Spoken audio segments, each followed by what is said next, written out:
बिस्मिल्लाहिर्रहमानिर्रहीम। ये इमरान खान साहब से गैर सियासी इंटरव्यू है। सियासी इंटरव्यू तो इनके बहुत होते हैं, लेकिन लोग इनकी ज़ाती ज़िंदगी के बारे में जानना चाहते हैं। ज़ाहिर है ख़ानदान और तालीम और बचपन और फिर यानी असातिज़ा और दोस्त और फिर एचिसन और फिर ऑक्सफर्ड और क्रिकेट और तर्ज़ ज़िंदगी। दुनिया में बहुत लीडरों के प्रोफाइल लिखे जाते हैं। मुझे याद है कि जब अभी तहरीक इंसाफ कोई बहुत बड़ी पार्टी नहीं बनी थी, उस वक्त अमेरिका से अखबार नवीस आते थे और बाद मुझसे रब्ता करते थे कि प्रोफाइल लिखना है खान साहब का। वो कैलिफोर्निया से अलग आते थे, न्यूयॉर्क से अलग आते थे, वाशिंगटन से अलग आते थे। हमारे यहाँ इसका रवाज नहीं हो सका, मालूम नहीं क्यों। और अब अखबारात कम पढ़े जा रहे हैं, तो टेलीविज़न में ही हमारी तो कोशिश ये होगी कि अगर फिर वक्त मिल सके तो लंबी बात करें, लेकिन आज जितना मुख्तसर सा टाइम है, ज़ाहिर है 40 मिनट का, तो इनकी गैर सियासी जो ज़िंदगी है उस पर बात करते हैं। ज़ाहिर है वो सियासत पे असरअंदाज होती है, आदमी की शख्सियत की तश्कील किस तरह होती है, किन से वो सीखता है। और ज़ाहिर है कि आदमी की शख्सियत 3 साल की उम्र में आधी से ज़्यादा मुकम्मल हो जाती है और 14 साल की उम्र में बिल्कुल मुकम्मल हो जाती है। तो खान साहब, आपने लाहौर में उस दिन ये कहा जब अखबार में से बात कर रहे थे कि आपका 60s का अरसा जितना अच्छा था, 70s का उससे अच्छा था, बाद का उससे अच्छा था, मसलसल यानी लर्न करने का प्रोसेस जारी रहा। तो सवाल ये है कि गैर सियासी ज़िंदगी अच्छी थी या सियासी ज़िंदगी अच्छी है, और फ़र्क क्या है दोनों में? तो पहले तो मैं इसके ऊपर कमेंट कर दूं हारून। देखें, एक हदीस है कि जब से तुम पैदा होते हो और जब तक कब्र में नहीं जाते, इल्म सीखो। ठीक है, यानी ये इसके लिए इंसान को एक मुसलसल जद्दोजहद करनी चाहिए अपने आप को इम्प्रूव करने की। मैं जहाँ तक मैं समझाऊँ, जब आप इल्म की जस्तजू करते हैं तो वो आपको स्ट्रगल करनी पड़ती है। तो सारी यानी अल्लाह का बेसिकली हुक्म ये है कि जो आपकी ज़िंदगी है स्ट्रगल के लिए, और स्ट्रगल में इंसान सीखता है और उसमें ग्रो होता है, उसमें इवॉल्व होता है, उसमें चेंज होता है। आपने शुरू में कहा कि बेसिक पर्सनालिटी, तो आपने कहा कि बेसिक कैरेक्टर तो फॉर्म हो जाता है बड़ी जल्दी, लेकिन जो चेंजेस आते हैं वो आपकी ज़िंदगी में स्ट्रगल से आते हैं। जो इंसान मार खाता है ना, जब यानी मैं आपको एक मिसाल देता हूँ क्रिकेट की, कि वो जो आप मसलन मेहनत करते हैं, बड़ी टेस्ट सीरीज़ आ रही है, आपका कोई बड़ा मैच आ रहा है, वर्ल्ड कप आ रहा है, और आप उसके लिए एक्सरसाइज करनी पड़ती है, ट्रेनिंग, क्योंकि आपको दुनिया में मुकाबला हो रहा है बेस्ट टीमों के साथ, तो उसके लिए बड़ी मेहनत करनी पड़ती है। तो जो मसलन मैं आपको बताऊं, वर्ल्ड कप मैंने बड़ी मेहनत की थी, जो आखिरी वर्ल्ड कप हम जीते, मैंने बड़ी मेहनत की उससे पहले, क्योंकि मैं तकरीबन 40 साल का होने लगा था, अपनी पीक से तो निकल गया था, लेकिन मैंने बड़ी मेहनत की क्योंकि मुझे पता था आखिरी दफ़ा खेलना। तो 2 दिन पहले वर्ल्ड कप से मेरा यहाँ शोल्डर का रप्चर हो जाता है और डॉक्टर कहता है कि आप खेल नहीं सकते 6 हफ्ते, 6 यानी वर्ल्ड कप आप नहीं खेल सकते। तो ना, लेकिन ना खैर मैं हमने बताया भी किसी को नहीं टीम को, और मैं जब खेला टीके लगा के बड़ी मुश्किलों से खेला, लेकिन वो जो डिसअपॉइंटमेंट, वो जो मायूसी है ना, वो एक यानी वो कोई जान ही नहीं सकता जिसने ज़िंदगी में कोई बड़े अपने आप को एम्स ना रखे, और फिर जितना आप ऊपर सोचते हैं फिर उतना नीचे गिरते हैं। तो वो जो मैंने सारी ज़िंदगी में ऊंच नीच में ये सीखा, असल में कैरेक्टर बनता तब है आपका जब ये मुश्किल वक्त आता है ना, जब ये मायूसी होती है। मैच हार गया, आपने बड़ी कोशिश, मसलन हम लाहौर का, मैं आपको इस मिसाल दे रहा हूँ लोगों के लिए आसान है समझने की, उससे भी बहुत मायूसियाँ हुई। लाहौर का सेमीफाइनल हार गए, जो फेवरेट थी पाकिस्तान 1987 में जीतने के। तो वो जो मायूसी होती है ना, जब आप यानी आप पूरी जान मारे और फिर आप हाथ, वो असल में आपका कैरेक्टर बनता है जब आप उस मायूसी से डील कैसे करते हैं, कैसे कोप करते हैं, कैसे आप उससे अपने आप को निकालते हैं। इंसान का कैरेक्टर तब बनना शुरू होता है। इसलिए जब ये जो लीडर होता है ना, लीडर होता ही वो है जो स्ट्रगल करके ऊंच नीच, जो हमारे नबी सल्लल्लाहु अलैहि वसल्लम दुनिया के सबसे अजीम लीडर, लेकिन अल्लाह ने, मैंने कई दफ़ा सोचा कि उनकी इतनी मुश्किल ज़िंदगी थी, यानी जो 13 साल थे उनके मक्का में, बड़ी मुश्किल ज़िंदगी थी, हर किस्म की मुश्किल, बल्कि उसके बाद भी उनकी मुश्किल ज़िंदगी थी जब जंग खंदक में यानी खाना नहीं था बड़ा। तो जहाँ तक मुझे समझ आई है कि अल्लाह हमें जब कहता है ना कि उनकी सुन्नत पे चलो, उनकी ज़िंदगी से सीखो, तो वो सबसे अजीम लीडर को भी अल्लाह ने अपने हबीब को स्ट्रगल करवाई, यानी उसको बुरे वक्त दिखाए, ऊंची, उसी से कैपेसिटी बिल्डिंग होती है। और हमें ये बताया कि ये है तरीका, ये नहीं कि जिस तरह यहाँ लीडर है, मैं बाप है तो मैं बेटी तैयार होगी, वो उधर है तो मेरी पर्ची मिल गई तो मैं लीडर। इस तरह ये जो स्ट्रगल है ना, ये इंसान को भी बनाता है और ख़ास तौर पे लीडर को बनाता है, क्योंकि लीडर की बाकी लोगों से सबसे बड़ी क्या क्वालिटी होनी चाहिए? प्रेशर लेने की। वो प्रेशर तब लेगा जब वो सारी ज़िंदगी प्रेशर से गुजरता रहे।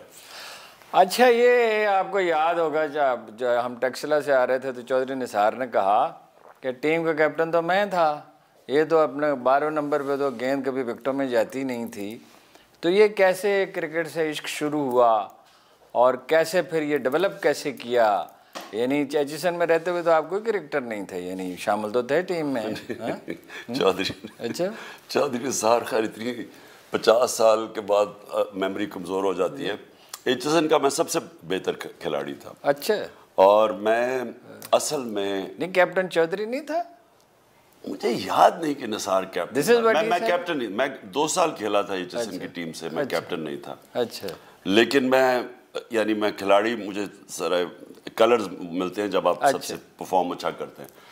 लेकिन देखें, मेरी जो वालदा की 2 बहनें थी ना, उन दोनों के बहनों के बेटे पाकिस्तान के क्रिकेट कैप्टन भी रहे, और वो मेरे से बड़े थे। और माजिद, जावेद बरकी और माजिद, जावेद बरकर। सो दोनों खाला के बेटे थे। तो ये भी एक अजीब चीज़ है कि 3 बहनों के 3 बेटे टेस्ट क्रिकेटर्स भी और टेस्ट कैप्टन्स, और तीनों ऑक्सफोर्ड कैम्ब्रिज। हम ये जमान पार्क ने बड़े पैदा किए, जमान पार्क से। सो मुझे घर से वो जो मेरे हीरोज थे, वो तो हर इंसान का रोल मॉडल होता है, तो मेरे वो रोल मॉडल्स थे, तो मैं उन्हीं की तरह बनना चाहता था। शुरू में तो आप फ्लॉप ही हो गए ना जी, टीम में शामिल हो गए। पहले मैच मुझे खिलाया, मैं सिर्फ 18 साल का था। इंग्लैंड में था पहले मैच? इंग्लैंड में था। तो मैं जब वहाँ खेला तो 18 साल का, यहाँ क्रिकेट भी कोई क्वालिटी की नहीं थी, इंग्लैंड की टीम बहुत अच्छी थी। तो पहले मैच के बाद ही मुझे कहाँ था वो मैच? इंग्लैंड में, एजबेस्टन, बर्मिंघम में। अच्छा। तो पहले मैच के बाद मुझे उन्होंने टीम से निकाल दिया, और सब ने कहा कि अब ये कभी वापस नहीं आएगा। सारों ने कहा कि इसकी क्रिकेट ख़त्म। मुझे याद है कि अखबार में लिखा हुआ था इमरान खान नहीं, इमरान कांट, ये खेल नहीं सकता। तो और बड़ा मेरा मजाक मजूक भी उड़ा टीम वाले।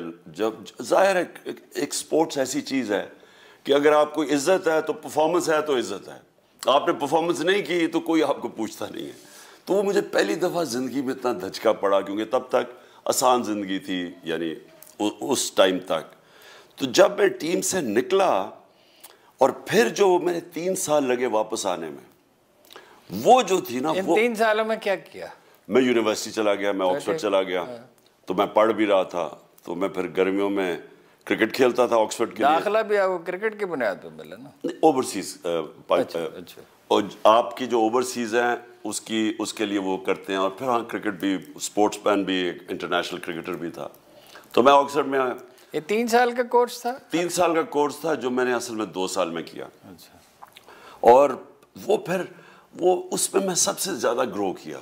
एक तो मैं इसलिए ग्रो किया कि वो पढ़ाई इतनी मुश्किल थी, क्योंकि देखें बहुत मुश्किल है हारून, आपने एक चीज़ रियलाइज़ करनी है, अगर आप एक इंटरनेशनल स्पोर्ट्समैन बन जाते हैं तो वो तभी बनते हैं जब आपका एक लव अफेयर हो जाता है, जुनून हो जाता है एक चीज़ से, ऑब्सेशन हो जाती है, नहीं तो आप नहीं बन सकते। क्योंकि सोचें सारे मुल्क में टॉप 11 में ऑक्सफोर्ड से लंदन जाते थे आप? नहीं, मैं पहले ये बता दूं कि जब तो क्यों नहीं स्पोर्ट्समैन पढ़ते, क्योंकि लव अफेयर एक ही होता है, ये नहीं हो सकता कि वो, और आपके पास एक टनल विजन होनी चाहिए, आप फोकस हो जाते हैं एक चीज पे। तो मैं जिस क्लास पे मैं क्रिकेटर बना हूं, मैं वाहिद क्रिकेटर हूं जिसने सारी, यानी जो मेरा लेवल था, जिसकी यूनिवर्सिटी डिग्री है। क्योंकि वो आप 15 साल की उम्र में आपका फोकस हो जाता है स्पोर्ट्स पे, तो पढ़ाई ही नहीं की जाती। आप वहाँ ऑक्सफोर्ड में भी कैप्टन थे? हाँ, फिर मैं ऑक्सफोर्ड में कैप्टन बना, लेकिन मैं सिर्फ पढ़ा मेरी वालदा की वजह से, क्योंकि मेरी वालदा ने मुझे ये वादा करवाया था जब मैं 18 साल की टीम में आया। उसने कहा कि देखो तुमने एक वादा करना है, तुमने अपनी यूनिवर्सिटी पूरी करनी है। और वो मैं इतना अपनी वालदा का शुक्रगुजार हूँ क्योंकि उससे मुझे इतना फायदा हुआ। आगा जान तो आपको पैसे भेजते थे या पैसे भी वहीं से अर्न करते थे? नहीं, पहले मैं ये सिर्फ ये कह दूं कि वो जो मेरी वालदा ने मुझे प्रेशर डाला कि तुमने पढ़ाई पूरी करनी है, उसका मुझे इतना ज़्यादा फ़ायदा हुआ क्योंकि एक तो ऑक्सफोर्ड की और फिर यूनिवर्सिटी एजुकेशन, फिर जो माइंड की ट्रेनिंग करता है वो एजुकेशन, उसका मुझे क्रिकेट में बड़ा फ़ायदा हुआ। यानी वो अब मेरी जो एनालिसिस थी, मैं अपनी गेम को बेहतर रीड करता था बाकियों से, वो और चीज़ें जो मैंने एक दफ़ा सिर्फ मेरे वालिद, जो मैं पहला साल था मेरा ऑक्सफोर्ड का, उन्होंने यूनिवर्सिटी फ़ीस भेजी और मुझे अभी भी याद है 500 पाउंड था वो। और ये सोच लें कि मेरी बहन उस वक्त लंदन स्कूल ऑफ इकोनॉमिक्स में पढ़ रही थी और उन्हीं दिनों में वो बांग्लादेश अलहदा हो गया। उन्हीं दिनों के अंदर हमारा रुपया डिवैल्यू हो गया, यानी पाउंड 11 रुपए आधा रह गया था, 11 रुपए से 28 रुपए पे चला गया। तो मेरी बहन उधर पढ़ रही थी, मैं ऑक्सफोर्ड में था। तो फिर उसके बाद मैं वो प्रोफेशनल क्रिकेट खेलता, यानी मैं काउंटी क्रिकेट खेलना शुरू हो गया। यूनिवर्सिटी में था तो मैं उसमें से इतने पैसे कमा लेता था अपनी क्रिकेट से। छोटी मोटी जॉब भी की जो जॉब मैंने सिर्फ पहले जब मेरा जो पहला साल था सर्दियों ऑक्सफोर्ड में, क्योंकि उस वक्त मेरे पास पैसे ख़त्म हो गए, सेल्समैन का काम, तो उन्होंने एक वो यूनिवर्सिटी स्टूडेंट्स के लिए जॉब होती है क्रिसमस जॉब, तो 3 हफ्ते की जॉब थी। तो 10 दिन मैं लास्ट किया क्योंकि 2-3 मेरी लड़ाई हुई, उन्होंने फिर मुझे निकाल दिया 10 दिन के बाद।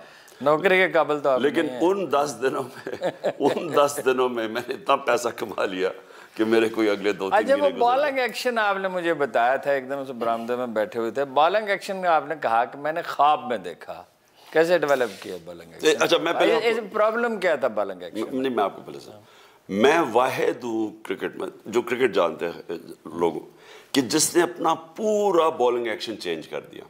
ये बड़ा मुश्किल, शायद ही कोई बॉलर है जो ये कर किया।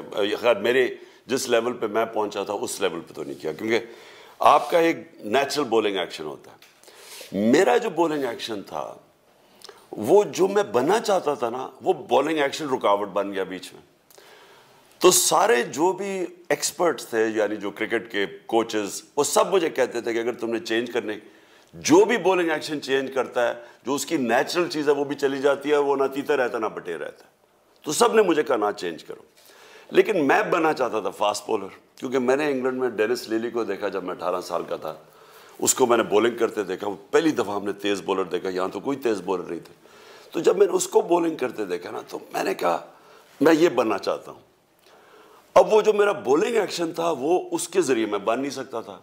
मैं ज़रा टेक्निकल चीज़ आसान लोगों के लिए बता रहा हूँ कि वो एक रुकावट थी।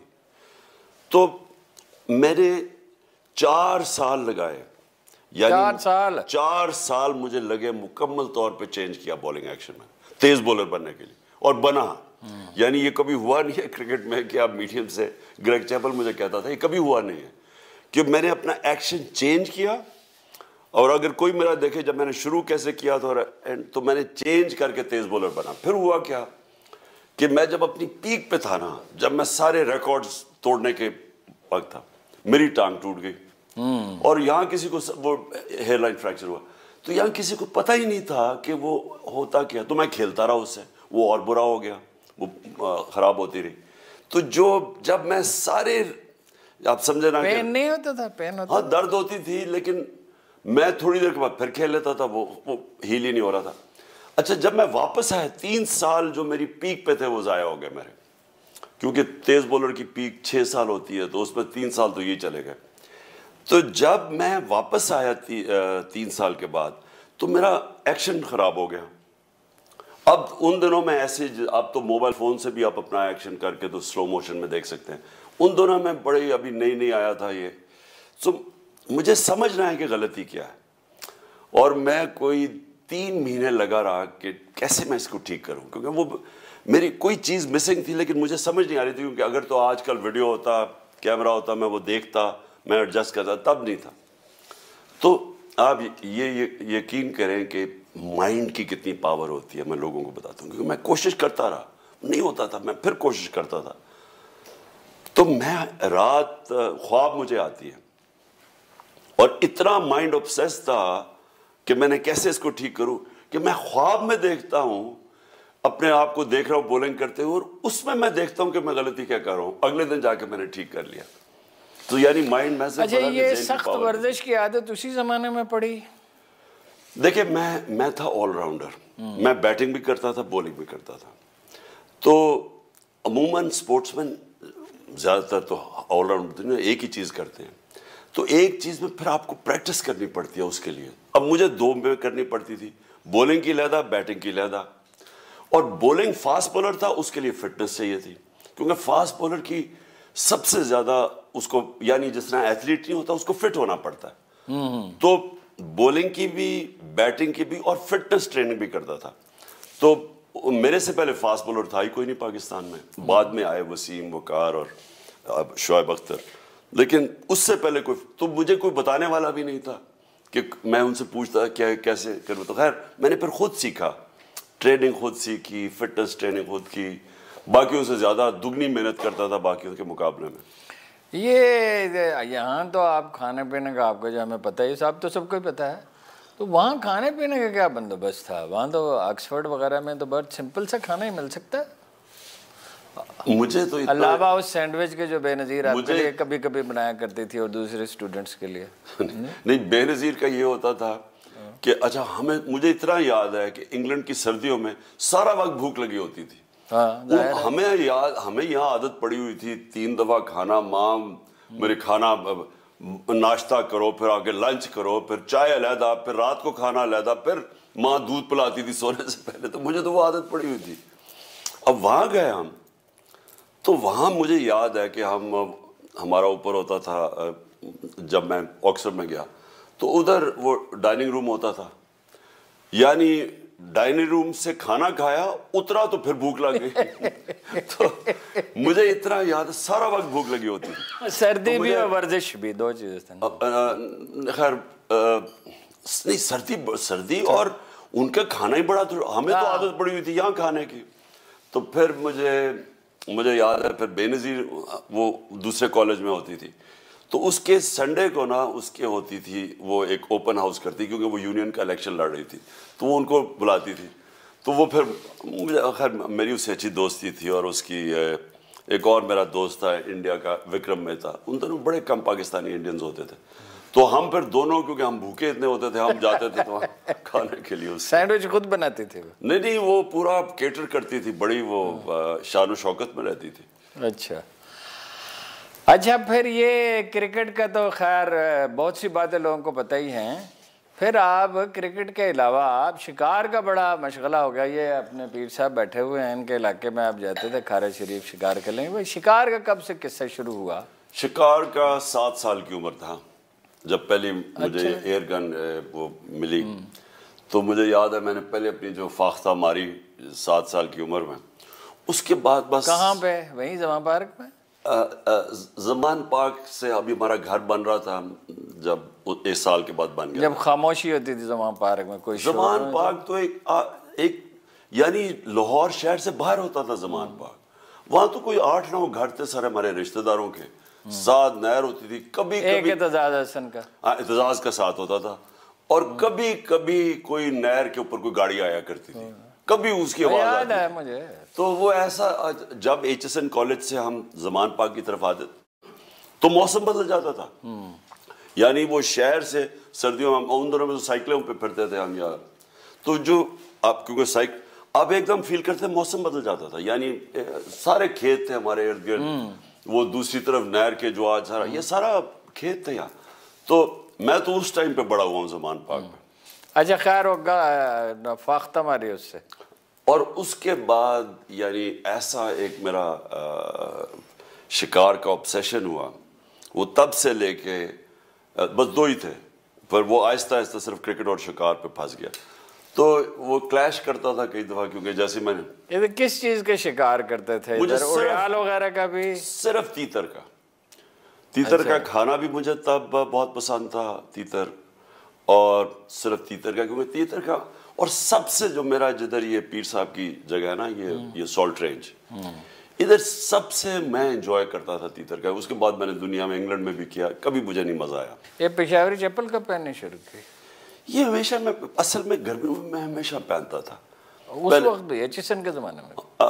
एचएसएन के बाद, यानी एचएसएन के बाद तो मैं बाहर ही ज़्यादा रहा ना, लेकिन यहाँ गर्मियों के अंदर ना मुझे ये ज़्यादा कंफर्टेबल हमेशा लगती थी, इसलिए क्योंकि ओपन। अच्छा, ये पहनते क्या थे जब आप एचएसएन वगैरह उस उधर एचएसएन में या ऑक्सफोर्ड वगैरह में? ये मुझे याद पड़ता है कि आपने जब आर्टिकल्स लिखने शुरू किए थे उस वक्त कहा कि मैं शलवार कमीज पहनूंगा। वो नहीं, वो ऑक्सफोर्ड के बहुत बाद। अच्छा, असल में हुआ क्रिकेट छोड़ने के बाद हुआ क्या, आज से 35 साल पहले की बात है। मेरे आए हुए थे, अच्छा मैं जाया करता था सारे ऊपर पहाड़ी इलाकों पे, सारा नॉर्दर्न एरियाज में सब फिरा हुआ, और वो मुझे बचपन से इसका बड़ा शौक था, पहाड़ों का शुरू से शौक था। अब मेरे जो दोस्त थे जो यहाँ के लाहौर के, जो हम बड़ा, उनको कोई शौक ही नहीं था। तो जो मेरे उधर के दोस्त थे, क्योंकि मैं इंग्लैंड के दोस्त थे, उन्होंने कई तस्वीरें देखी, उनको बड़ा शौक था, तो वो आया करते थे मेरे, यानी मैं जब जाता था तो वो मुझे कहते थे कि हमें साथ ले जाओ, तो बाहर से मेरे इंग्लैंड से आते थे। तो मुझे याद है एक दफ़ा मैं यही ऊपर अस्तोर एक बड़ी खूबसूरत जगह पर गिलगित बल्तिस्तान में, तो मैं उधर था, तो उधर लोग क्रिकेट की वजह से मुझे जानते थे, तो वो जमा हो गए। तो मैंने पहली दफ़ा देखा कि मैं अब पहनी हुई है जीन्स और वलायती कपड़े, जो कि मेरे गेस्ट ने भी पहने हुए हैं, और वो जो आम लोग हैं, जो हमारे लोग हैं, उन्होंने शलवार कमीज पहनी हुई है। मैंने ये बलोचिस्तान भी जाए ना, वहाँ भी एहसास होता है, वहाँ आदमी नहीं फिर पतलून पहन सकता लोग। मैंने नहीं, सारे कबायली इलाके में चले जाएं, ज़्यादातर बलोचिस्तान में, पख्तूनख्वा के इलाकों में चले जाएं, सारी जगह। तो मैंने सोचा कि ये उधर से सोचना शुरू किया कि मैं क्यों इनकी तरह हूँ, मैं पाकिस्तान का और मैंने कपड़े उनके पहने हुए हैं। उधर से मैंने फिर सोचा, और फिर मैंने अपने ज़हन में सारा दिया कि ये एक हमारा गुलामी का अंग्रेज़ों ने हमारे अंदर छोड़ के चले गए, क्योंकि मैंने फिर हिस्ट्री भी स्टडी की ना, हिस्ट्री के अंदर अंग्रेज़ों ने क्या किया। अब अंग्रेज़ हुकूमत कैसे किया, कुछ 4-5 अंग्रेज़ थे 40 करोड़ लोगों पे, कैसे हुकूमत की, एहसास कमतरी डाली, और एहसास कमतरी कैसे डाली, जो मुगलों की एरिस्टोक्रेसी थी, जो उनके गवर्नर्स थे या उनके जो सूबेदार यानी प्रोविंस के चीफ्स थे, उनके कपड़े पहना दिए उन्होंने अपने बैरों को, बाहर जो खड़े होते हैं होटलों के बाहर, वो ये मुगल की एरिस्टोक्रेसी के कपड़े थे, यानी उनकी अशराफिया के कपड़े थे, पगड़ियां, और वो ये अशराफिया के कपड़े थे, और उनको पढ़ा दिए जो नीचे जो उनका कैप्टन था, जो अब्दुर्रहीम खाना जो था वो पहनता था इस तरह के, और जो अंग्रेजों के कपड़े थे वो पहना दिए उन्होंने कैप्टन को। अच्छा, इससे एक और वाकया याद है। नहीं, लेकिन मैं सिर्फ आपको नहीं, लोगों को कहना चाहता हूँ, देखिए हम रियलाइज नहीं करते कि इससे क्या हुआ कि आप सिर्फ ये नहीं कि उनके कपड़े पहने, अंग्रेजी बोली, एक पूरी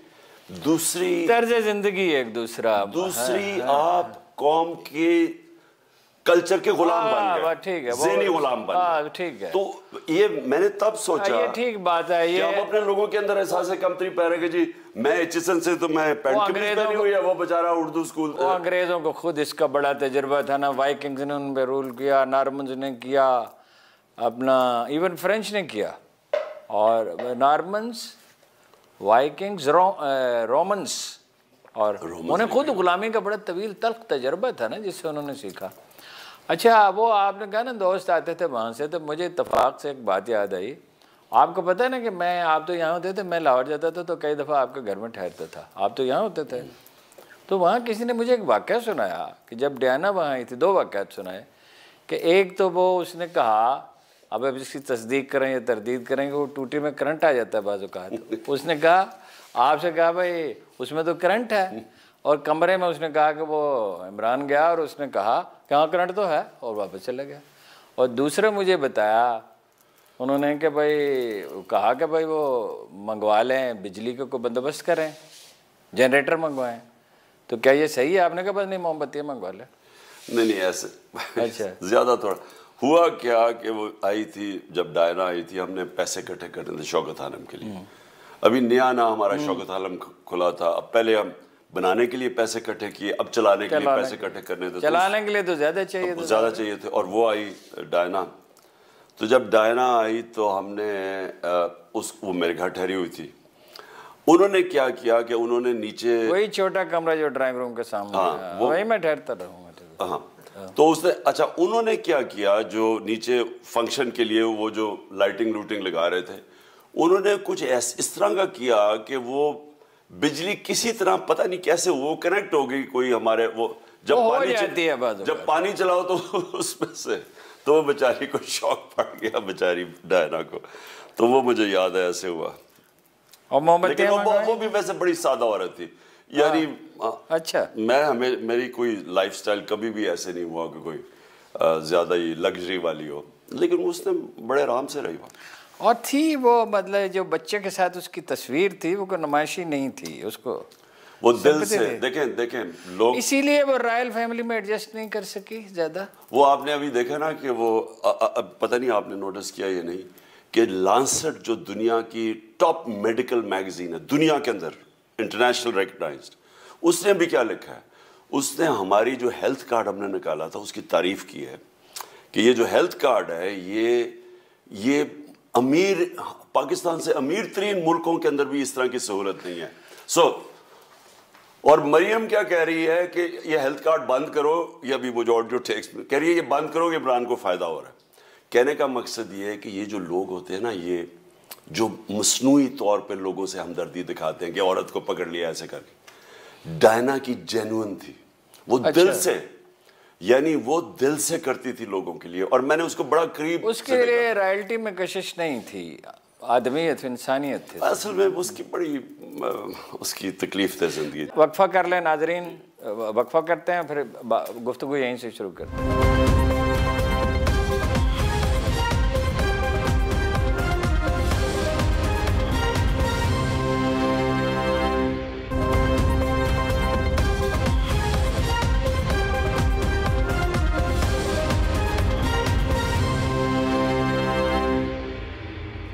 ये आप समझते हैं, अगर हम सियासत पे नहीं बात करना चाहते थे, चलो ये तो खैर सियासत है भी नहीं, शजरकारी, डैम्स, कोरोना से फाइट और हेल्थ कार्ड। और एक और चीज़, क्योंकि जो इकोनॉमी मिली थी हमें वो बैंकरप्ट थी। पाकिस्तान में इतने बुरे, इतना बड़ा खसारा बैरूनी, असल तो बैरूनी खसारा मुल्क को तबाह करता है ना, क्योंकि आपका रुपया गिरना शुरू हो जाता है। जितना आपका बैरूनी खसारा बढ़ता है, रिजर्व्स कम होते हैं, रुपया गिरना शुरू, रुपया गिरता है तो एकदम महंगाई आ जाती है, गुर्बत बढ़ जाती है। तो सबसे बड़ा ये बैरूनी खसारा छोड़ के गए थे, जबकि तब तेल आधी कीमत पे था, हमें मिला तो तेल दुगना हो गया। और उसके बावजूद जो अप्रैल के अंदर आप इनकी देख लें, जो इकोनॉमिक सर्वे ऑफ पाकिस्तान है जो इस हुकूमत ने पब्लिश किया, सिर्फ ये देख लें कि पाकिस्तान की उस वक्त अप्रैल यानी 6 महीने पहले इकोनॉमिक इंडिकेटर्स क्या थे?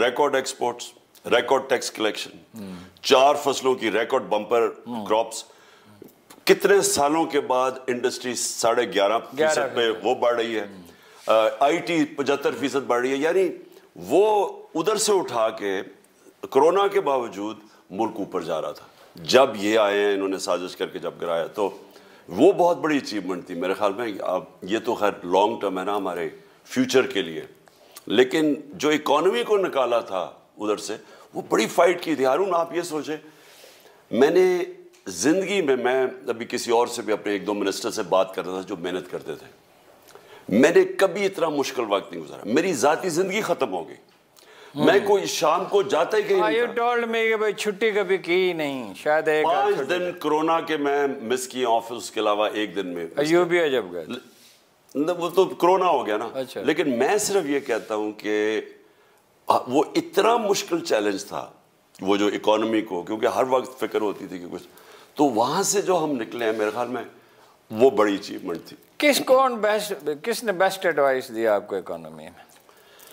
मुख्तलिफ लोगों ने दी। असद उमर तो शुरू में मतलब ये पूरा कंसीव नहीं कर सकते, क्लियर नहीं थे। नहीं देखे ना, नहीं ठीक है, वो उनको पसंद किया जाता है उनको, मैं आपको कुछ क्लियर तो नहीं थे। मैं आपको कुछ और देखिए, पहली दफा गवर्नमेंट में आए, और गवर्नमेंट में आए जबकि सबसे बड़ा क्राइसिस था, क्योंकि इकोनॉमी तो बैठ गई, फिर कोरोना आ गया।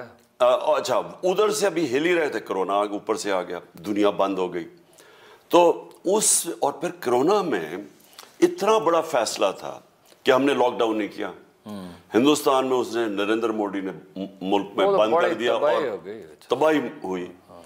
सारी दुनिया को देख रहे थे, वहां बड़ा प्रेशर था लॉकडाउन, सारों ने कहा लॉकडाउन। अच्छा, और लॉकडाउन भी फिर जिस तरह हम निकले हैं तो दुनिया एक्नॉलेज करती है। मुझे याद है सवाए जनरल एहसन साहब एक रिटायर्ड जनरल हैं, उनके एक सिवा एक आदमी नहीं था जो ये कहे, सब कहते थे लॉकडाउन करना, जनरल एहसन कहते थे नहीं करना चाहिए, सब कहते थे लॉकडाउन भी करना है, और सब कहते थे कि आपकी गवर्नमेंट चली जाएगी क्योंकि ये लोग मरने अच्छा, ये तो आप सियासत में बात करनी तो नहीं थी, ये तो आपके थे, इसमें कोई शुबा नहीं, सही कहा आपने ये चारों बातें।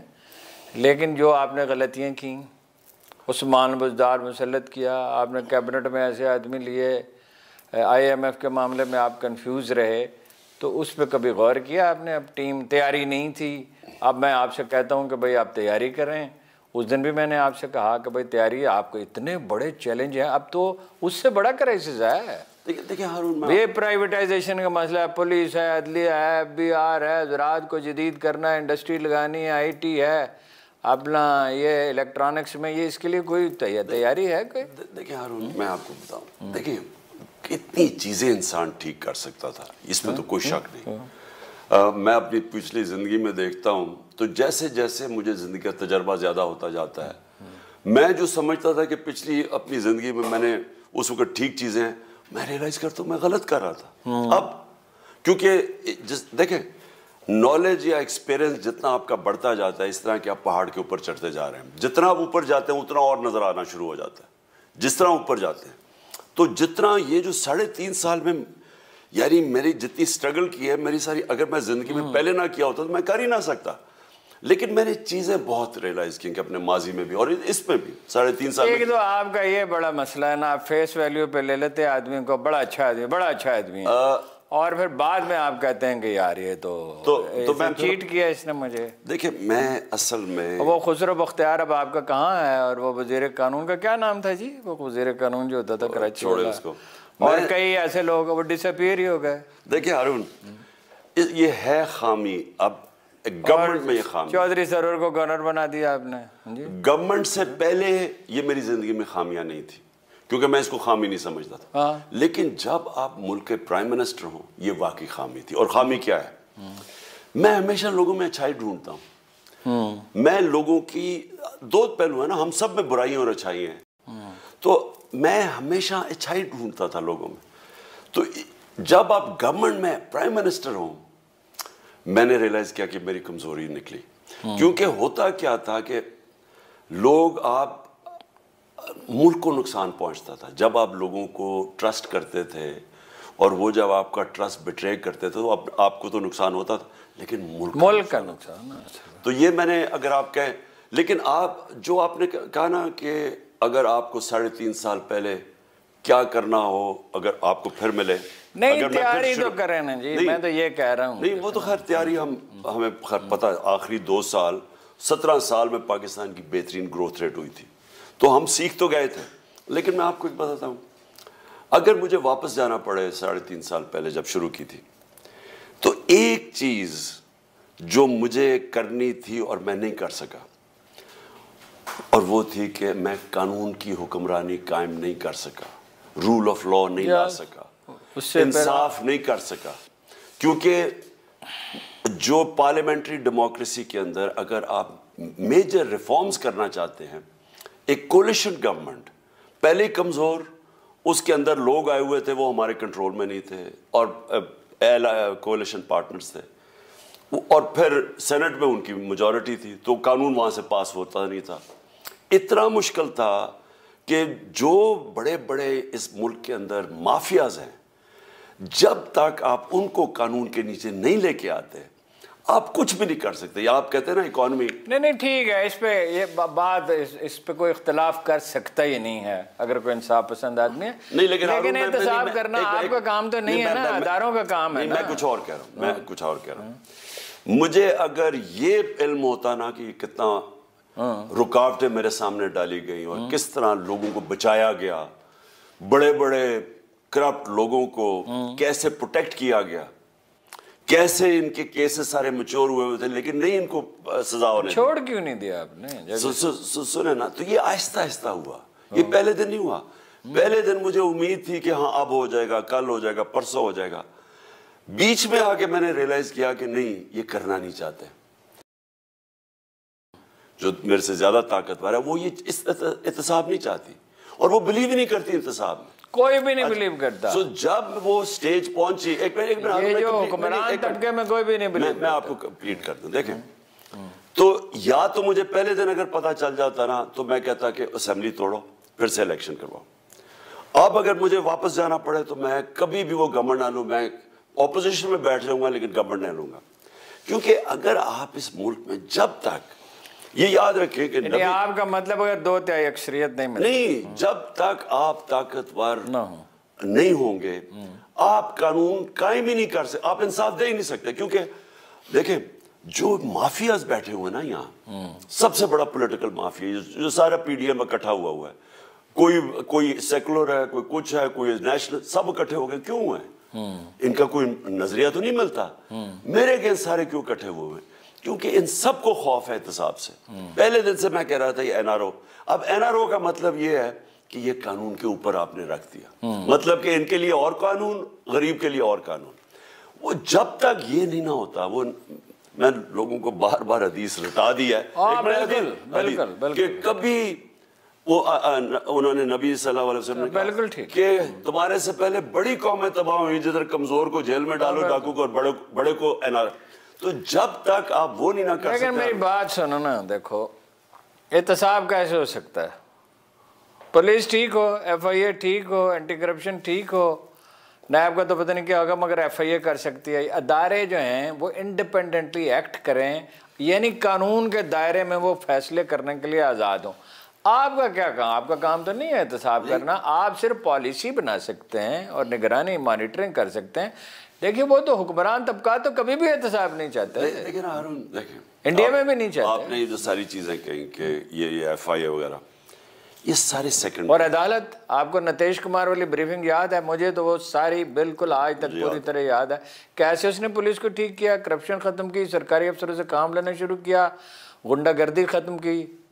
लेकिन सिंपल चीज ये, सिंगापुर को ली कुआन यू ने कैसे ठीक किया? कानून की बालादस्ती, सही है, इंसाफ का एहतसाब करके, लोगों को खौफ। देखिए, जब लोगों को खौफ चला जाए ना कि मैं चोरी करूंगा, जुर्म करूंगा, मैं पकड़ा ना जाऊं। अब ये शाहरुख जुतई बाहर आ गया ना, सबको सामने कत्ल करके बच गया। जब तक लोगों को खौफ नहीं ना होगा कानून का, बिल्कुल ठीक है, आप कभी भी, अच्छा, और वो कब होगा? वो जब आप ताकतवर को कानून के नीचे लेके आएंगे। जब तक ताकतवर कानून के नीचे नहीं ना आता, जब तक ये सर्टेनिटी ऑफ पनिशमेंट नहीं होती। बिल्कुल ठीक है। अब हो 95% है बरतानिया में, 95%, यहाँ है 5%। स्विट्जरलैंड में 99.9% है। अब आपको ये है कि जनाब, आप एक दिन जेल में गया, दूसरे दिन ये बड़े करप्ट 30 साल से चोरी कर, अगले दिन बाहर आ गए। अब ये जो सारे एनआरओ मिला, सारे मरियम भी बरी, जरदारी भी बरी, वो नवाज शरीफ, अब ये सारे बरी हो जाएंगे। क्यों? क्योंकि ये ताकतवर है। तो जब तक आप इनको कानून के नीचे नहीं लेके आएंगे, और वो तब लेके आएंगे जब आप ताकत से आए, और वो जब आप ताकत से, आप अगर जिस तरह मुझे पावर मिली थी, कुछ भी नहीं कर सकता था। अब शहबाज शरीफ का ओपन एंड शट केस, 16 अरब रुपए के इसकी नौकरों के नाम पे पैसा है जो इसकी फैमिली में डिस्ट्रीब्यूट हो गया, इसमें तो कोई शक ही नहीं था। वो केस ही ना लगे, कभी वो कमर में दर्द हो जाए, कभी वो बेंच टूट जाए, हम कुछ नहीं कर सके। हाँ, पूछते थे कि क्या हो रहा है। अगर आप आते हैं, सियासत पे बात तो नहीं करनी थी, मगर उस तरफ चली गई, आप आ जाएं तो अब क्या करेंगे? नैब कवानीन बदल दिए हैं, कैसे अदालतों को ठीक करेंगे, कवानीन ठीक करें, कैसे श्योर करेंगे? हारून, एक दफा आपके पास अक्सरियत आ जाए ना अच्छी, फिर आप कानून चेंज कर सकते हैं। और आप, अच्छा, और फिर अदालती निजाम और पुलिस को भी, एफआईए को भी तो ठीक। जैसे ही आपके पास ताकत आ जाएगी, ये सब जानते हैं, पुलिस को पता है कि जब एक कानून ऊपर से शुरू होता है काम, जैसे उन्हें पता चलेगा ना कि यहाँ इस मुल्क में आप ताकतवर नहीं बच सकता, क्योंकि वो प्रोटेक्ट करता है बाकियों को। हाँ, आपको पता है पंजाब के अंदर हमारी जब गवर्नमेंट थी, अभी भी गवर्नमेंट है, वो नून लीग के इनके बड़े बड़े माफियाज के कनेक्शन थे। हम पकड़ते थे सरकारी जमीनों पे अरबों रुपए का कब्जा किया हुआ है।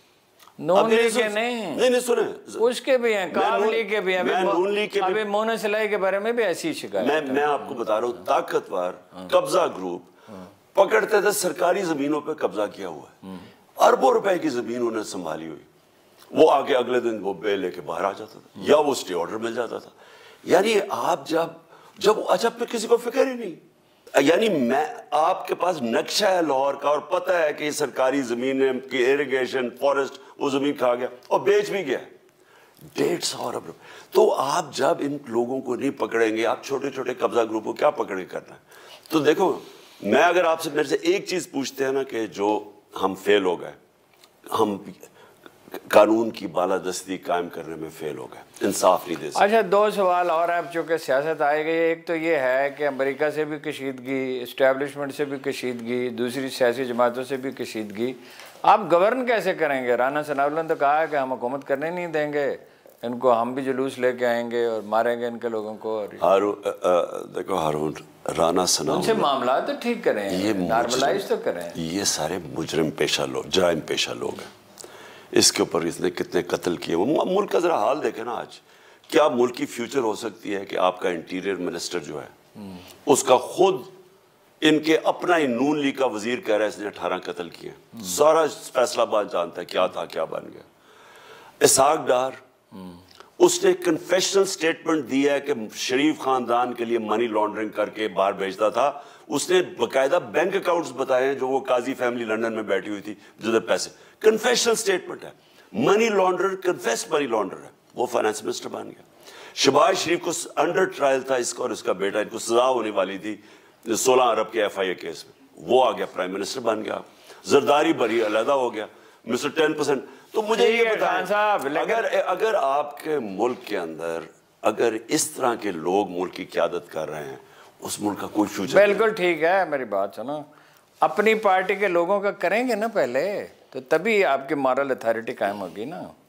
अगर आपकी पार्टी में कोई, चले नाम लिए बगैर, कुछ नाम भी लिए जा सकते हैं लेकिन छोड़ें, आपकी पार्टी के जो लोग होंगे उनसे भी पूछेंगे तो तभी क्या होगा ना, उनका भी, बल्कि पहले उनका एहतसाब होना चाहिए। देखिए, अगर इस्टेब्लिश है किसी का कसूर।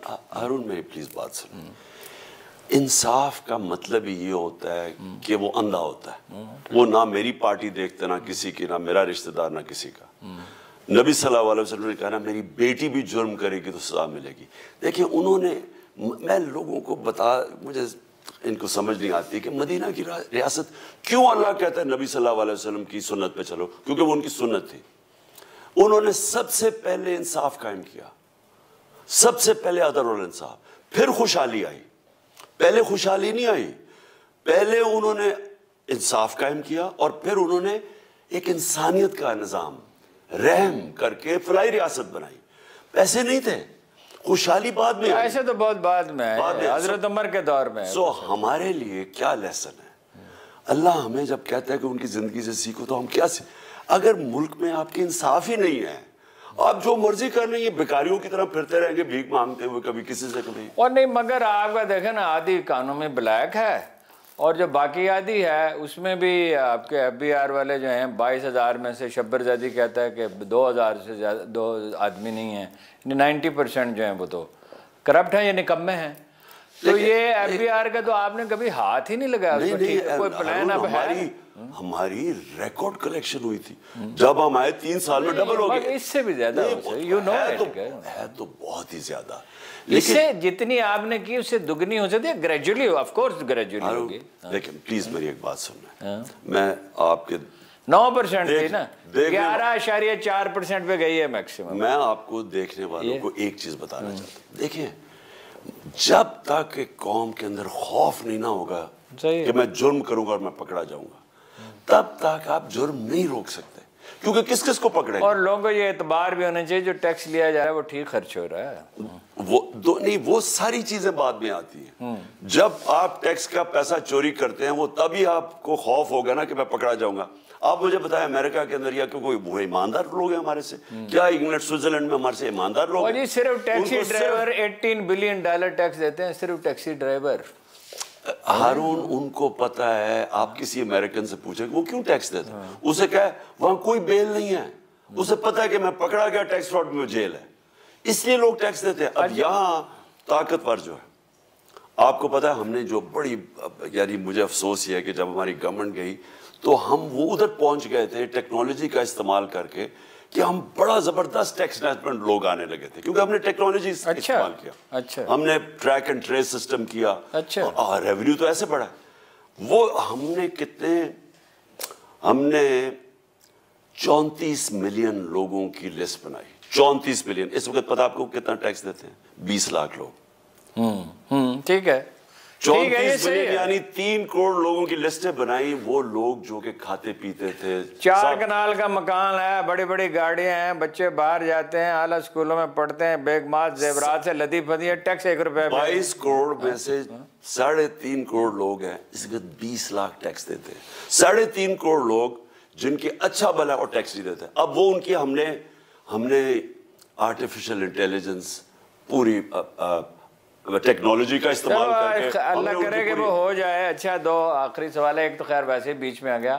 2005 में आपको बड़ी ताकीद के साथ एक आदमी के मैं घर लेके गया, उनसे मिलाया, one of the finest gentleman civil servant, जो इंटेलिजेंस को समझते हैं, पुलिस के तो खैर वो दुनिया में बेहतरीन आदमी समझे जाते हैं, टैक्स कलेक्शन को समझते हैं। डॉक्टर सडल साहब से आपने कोई काम ना लिया, इस तरह के और लोग भी थे जिनसे आप काम ले सकते थे। असल में देखिए, मैं एक शख्स की वजह से नहीं कह रहा, यानी ये बेहतरीन टीम तो इन्हीं लोगों से कारोबार हुकूमत चलता है ना। देखिए, जब हम हुकूमत में आए ना पहली दफा, तो पहला साल तो फायर फाइटिंग में चला गया। मैं आपको अब बता रहा हूँ कि अगर मैंने सिर्फ 5 छुट्टियां ली, वो कोरोना की मुझे हो गया था, और 5 दिन घर से बाहर खाना खाया साढ़े 3.5 साल में।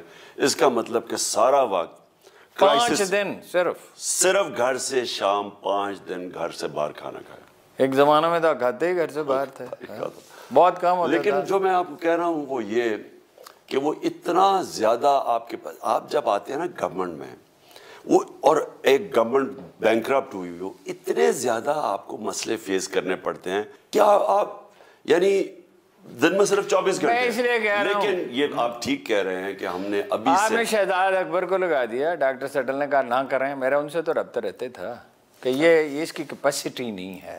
हमने कई चीजें नहीं, इसके शहजाद अकबर की बात नहीं कर रहा, कई जगह हमें पता चला कि हमने गलत लोगों को लगाया जब, और कईयों का पता ही तब चला जब आप उनको पोजीशन देते हैं, तभी पता चलता है कि वो ठीक है या नहीं। बातें बड़ी अच्छी करते हैं। बहरहाल मेरा ये ख्याल है कि हमें अपनी लड़ाई अंदरूनी मुल्क लड़नी चाहिए, और कौम जाग चुकी है और वो लड़ सकती है। और हम जानते हैं, हम अब हमारी अक्सरियत ये जानती है क्या करना चाहिए। सिविल अदारे पॉपुलर होने चाहिए, ताकतवर होने चाहिए, कानून की अमलदारी होनी चाहिए, इलेक्शन फौरी होने चाहिए, इस्तेहकाम होना चाहिए, अमन होना चाहिए। चैलेंज बहुत बड़ा है, इसमें कोई शुबा नहीं। अपॉर्चुनिटीज़ उससे भी ज़्यादा बड़ी हैं। अगर सही रुख पे चला जाए, सही खतूत पे काम किया जाए, अल्लाह ताला खान साहब को भी तौफीक दे, दूसरे लोगों को भी तौफीक दे। मैं कोई सवाल नहीं कर सका चूँकि दूसरी तरफ हम चले गए। मेरा ख्याल है इलेक्शन अब जल्दी हो जाएंगे और उम्मीद करनी चाहिए, वरना क्राइसिस और बढ़ता डीप होता चला जाएगा।